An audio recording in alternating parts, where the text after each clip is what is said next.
A 17-year-old boy with no training, no experience, and no reason to believe he could succeed, found himself responsible for 300 lives when a cruise ship began sinking in the middle of the ocean, and the entire world watched live on social media as he fought against impossible odds to keep everyone alive until rescue arrived.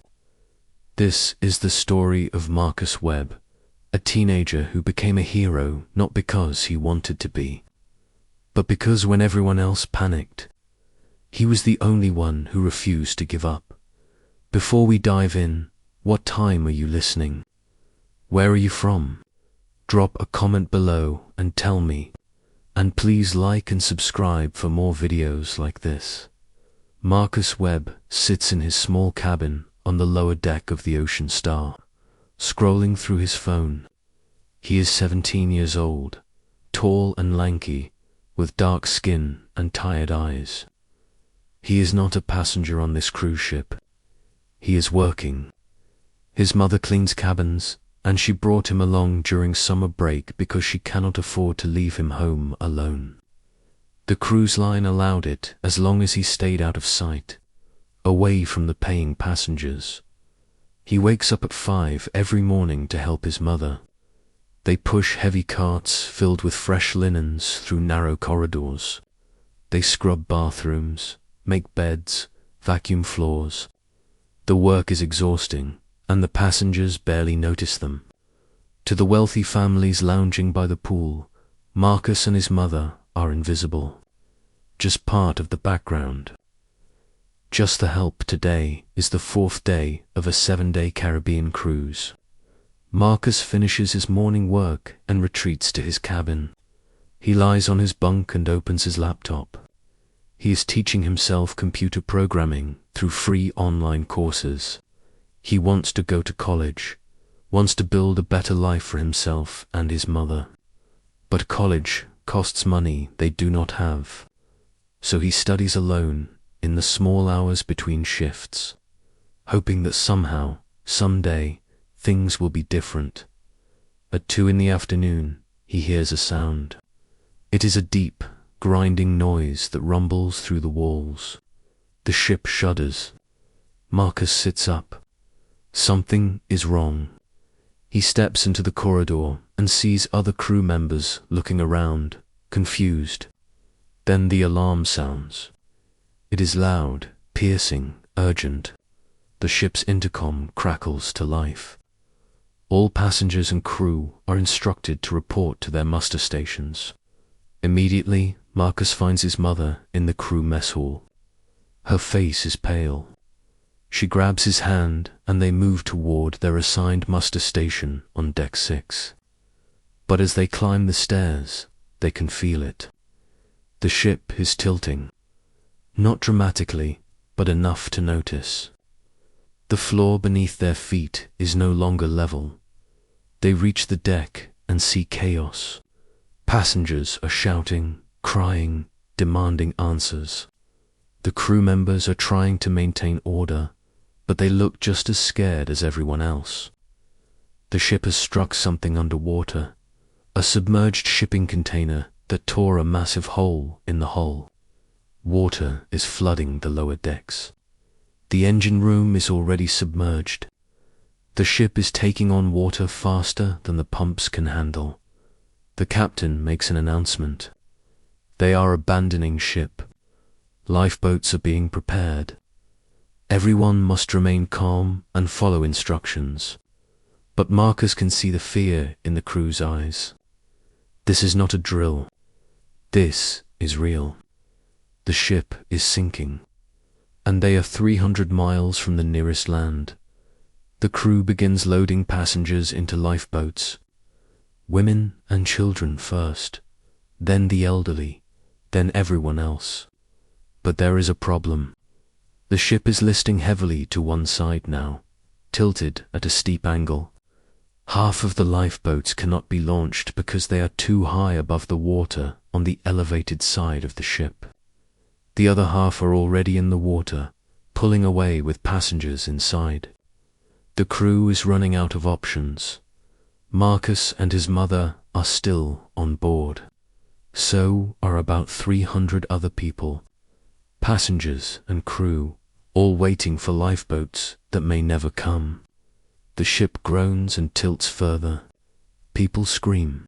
Some jump into the water in panic, only to realize how cold and vast the ocean is. The waves are rough. The current is strong. Without life jackets, they will not last long. Marcus looks around desperately. He sees a crew member trying to operate a radio, calling for help, but his hands are shaking so badly he can barely hold it. He sees another crew member sitting on the deck, frozen in fear, unable to move.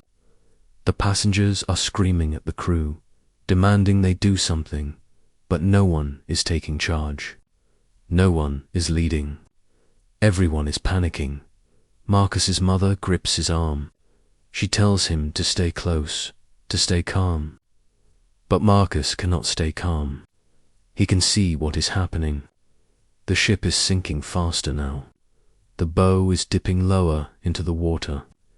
They have maybe an hour, maybe less, before the entire ship goes under. And when it does, everyone still on board will be pulled down with it. Then Marcus sees something that changes everything.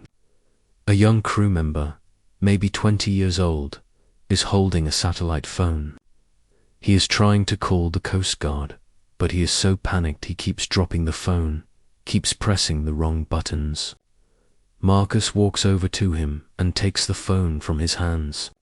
The crew member does not resist. He looks relieved to have someone else take over. Marcus dials the emergency number. It rings twice before someone answers.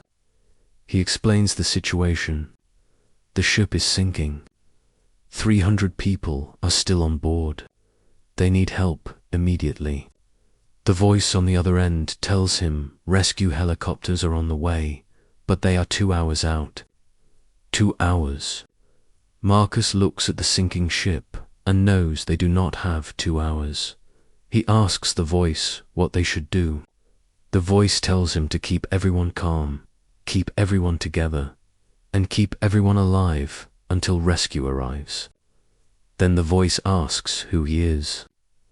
Marcus pauses. He says his name. The voice asks if he is part of the crew. Marcus says no. He is just a passenger, a 17-year-old kid who was in the wrong place at the wrong time. But the voice tells him something that will stay with him forever. The voice says it does not matter who he is or how old he is. Right now, he is the only person on that ship who is calm enough to think clearly. He is the only person who can lead.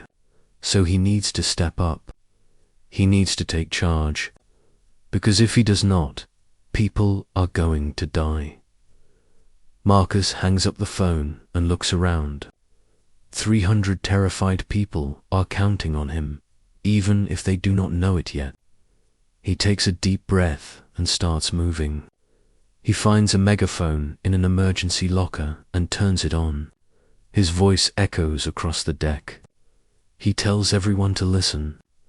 He tells them rescue is coming, but they need to stay on the ship as long as possible because jumping into the water will kill them faster than staying on board. At first, no one listens. They think he is just a kid. Why should they listen to him? But then one of the senior crew members, a woman named Helen, steps forward and backs him up. She tells everyone that Marcus is right. The water is too cold, too rough. Their best chance is to stay on the ship and wait for the helicopters. Marcus organizes everyone into groups. He assigns crew members to each group and tells them to keep everyone together, keep everyone calm. He moves through the crowd, talking to people, reassuring them, giving them tasks to keep their minds occupied. He tells some passengers to gather life jackets from storage lockers. He tells others to collect emergency flares. He keeps everyone busy, keeps everyone focused, because he knows that panic is the real enemy. Then he does something incredible. He pulls out his phone and starts a live stream on social media. He points the camera at himself and explains what is happening. He shows the sinking ship, the frightened passengers, the chaos around him. Within minutes, thousands of people are watching, then tens of thousands, then hundreds of thousands. News outlets pick up the stream. Suddenly, the entire world is watching a 17-year-old boy trying to save 300 lives in real time. The comments flood in. People are praying for them, cheering for Marcus, offering advice. Some people criticize him, say he is too young, say he does not know what he is doing. But Marcus ignores the negativity. He focuses on the people around him, the people who need him right now. The ship tilts further. Water is now flooding the main deck. People scream as the icy ocean rushes over their feet. Marcus stays calm. He directs everyone to move to the highest point of the ship, the stern deck. They climb over railings, help each other up steep inclines. The ship is nearly vertical now, its bow completely submerged. The stern is the only part still above water, and it is rising higher and higher as the front sinks deeper. Marcus keeps streaming. He keeps talking to the camera, updating the world on their situation. He tells everyone watching to contact the authorities, to demand faster rescue, to do whatever they can to help. And people do. Thousands of people call emergency services. News helicopters arrive and hover above the ship, broadcasting the scene to millions of viewers. The pressure on the rescue teams intensifies. They push their helicopters to maximum speed, risking their own safety to get there faster. The ship is now tilted at a 70-degree angle. People are clinging to railings, to each other, to anything they can grab. The metal groans and shrieks as the structure tears itself apart. Marcus is still on the megaphone, still keeping everyone together. His voice is hoarse, but he does not stop. He cannot stop. Then he sees it. In the distance, black dots against the sky. Helicopters. The rescue teams have arrived. People start crying, laughing, shouting with relief. But Marcus knows they are not safe yet. The helicopters need time to lower rescue baskets, to lift people one by one. And the ship is going down fast. The first helicopter hovers above them. A rescue basket drops down, swinging wildly in the wind. Marcus organizes the evacuation. He sends the children first, then the elderly, then the injured. He makes sure everyone stays in line, stays calm. The helicopter lifts the first group and flies away to a nearby rescue ship. Then it comes back for more. More helicopters arrive. They work in rotation, lifting people off the sinking ship in groups of 4 or 5 at a time. But it is agonizingly slow. The ship continues to sink. Water is now rushing over the stern deck. People are standing in knee-deep water, holding onto railings to keep from being swept away. Marcus is one of the last people on the ship. He refuses to leave until everyone else is safe. He stands on the highest point, counting heads, making sure no one is left behind. His mother is already on a helicopter, safe. She begged him to come with her, but he said no, not yet. Not until everyone else is gone. Finally, there are only 10 people left. Then 5. Then just Marcus and 2 crew members. The ship shudders violently. It is going under. The rescue basket drops down one last time. The 2 crew members climb in. They reach out for Marcus, shouting for him to hurry. He grabs the basket and pulls himself inside, just as the ship's stern slips beneath the waves. The helicopter lifts them into the sky. Marcus looks down and watches the ocean star disappear into the dark water. It is gone, but everyone survived. All 300 people made it off the ship alive. Not a single person was lost. When Marcus lands on the rescue ship, he is exhausted. He collapses on the deck, shaking, unable to stand. Medical personnel rush to check on him, but he is fine. Physically, at least. Mentally, he is overwhelmed by what just happened. He saved 300 lives. A 17-year-old kid with no training, no authority, no reason to believe he could do it. But he did. The news coverage is massive. Marcus's live stream has been viewed millions of times. He becomes an instant sensation. People call him a hero. News outlets interview him. He appears on talk shows. The cruise line tries to take credit, saying their crew did an excellent job, but everyone knows the truth. The crew panicked. Marcus stepped up when no one else would. But here is where the story takes a dark turn. As journalists dig deeper, they uncover something disturbing. Marcus and his mother were not supposed to be on that ship. The cruise line had a policy against bringing family members on board. But they made an exception because Marcus's mother agreed to work for significantly lower wages than other crew members. She was being exploited, paid less because she was desperate, because she had no other options, because she was a single mother trying to provide for her son.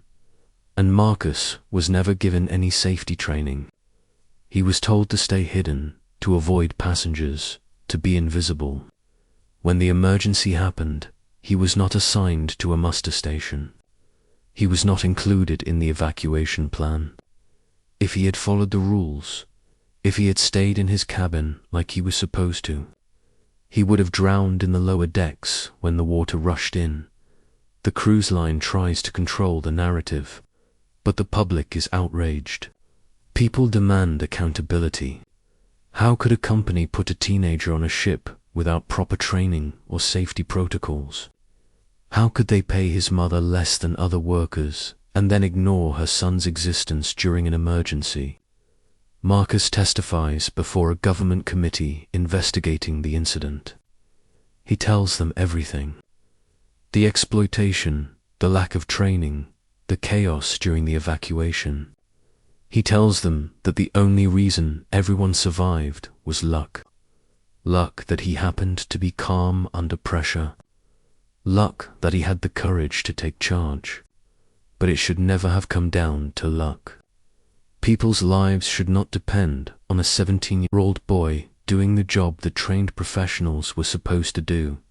His testimony leads to sweeping changes. In maritime safety regulations, cruise lines are now required to provide safety training for all people on board, including family members of crew. They are required to pay fair wages and provide proper accommodations. Inspections become stricter. Penalties for violations become harsher. Marcus receives scholarship offers from dozens of universities. He accepts one and studies engineering. He wants to design safer ships, better evacuation systems, technology that can prevent disasters like the one he lived through. His mother gets a better job on land, with fair pay and respect. They finally have the stability they always needed. Today, Marcus is in his 20s. He works for a marine safety organization, designing emergency response systems for ships around the world. He still thinks about that day, about the 300 people who trusted him with their lives. He thinks about how different things could have been if he had panicked, if he had given up, if he had not found the strength to lead when no one else would. But he also thinks about the injustice that put him in that position in the first place. He thinks about how his mother was exploited, how he was treated as invisible, how the system failed them both long before the ship started sinking.